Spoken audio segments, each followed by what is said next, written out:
வாங்க, நெருப்புக்கும் புது தொடக்கத்துக்கும் உண்டான பண்டிகையான போகி பத்தி தெரிஞ்சுக்கலாம். இந்த ஒரு வரிதான் போகியோட மொத்த சாராம்சமே. பழையது தூக்கி போட்டு புதுசா வரவேற்கிறது. பொங்கலுக்கு முதல் நாள் விடியறதுக்கு முன்னாடியே ஒவ்வொரு வீட்லயும் கொண்டாட்டம் ஆரம்பிச்சிடும். முதல்ல வீட்டை நல்லா சுத்தம் செய்வாங்க. அப்பதான் நல்ல விஷயங்கள் வீட்டுக்குள்ள வரும்னு ஒரு நம்பிக்கை.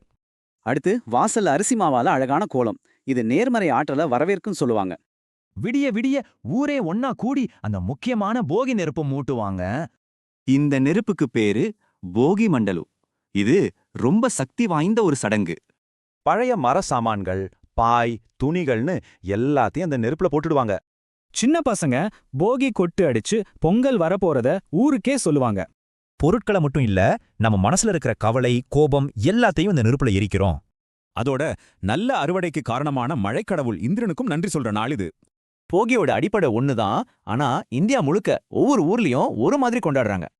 ஆந்திராவுல போகி பல்லு, மகாராஷ்டிராவுல போகிஜி பாஜின்னு ஸ்பெஷலா கொண்டாடுவாங்க. போகி பள்ளுல குழந்தைங்க மேல இழந்த பழம், காசெல்லாம் போட்டு ஆசீர்வாதம் பண்ணுவாங்க. ஆனா இப்போ கிராமத்துல மாதிரி இல்லாம நகரங்கள்ல ஒரு பெரிய பிரச்சனை உருவாகிருக்கு. பிளாஸ்டிக், ரப்பர்னு எரிக்கிறதுனால காத்து ரொம்பவே மோசமாகுது, புகை மண்டலமா மாறிடுது. சென்னையில சில இடங்கள்ல காத்தோட தரம் ரொம்பவே குறைஞ்சு ஆரோக்கியத்துக்கு கேடு விளைவிக்குது. சென்னை ஏர்போர்ட் பக்கத்துல புகை காரணமா ஃப்ளைட்ஸ் கூட லேட் ஆகிற அளவுக்கு நிலைமை மோசமாகுது. அதனாலதான் சுற்றுச்சூழலுக்கு பாதிப்பில்லாத போகி கொண்டாடணும்னு விழிப்புணர்வு வந்திருக்கு. பழைய துணிகளை தானம் பண்ணலாம், சின்னதா நெருப்பு மூட்டலாம். இப்படி நிறைய வழிகள் இருக்கு.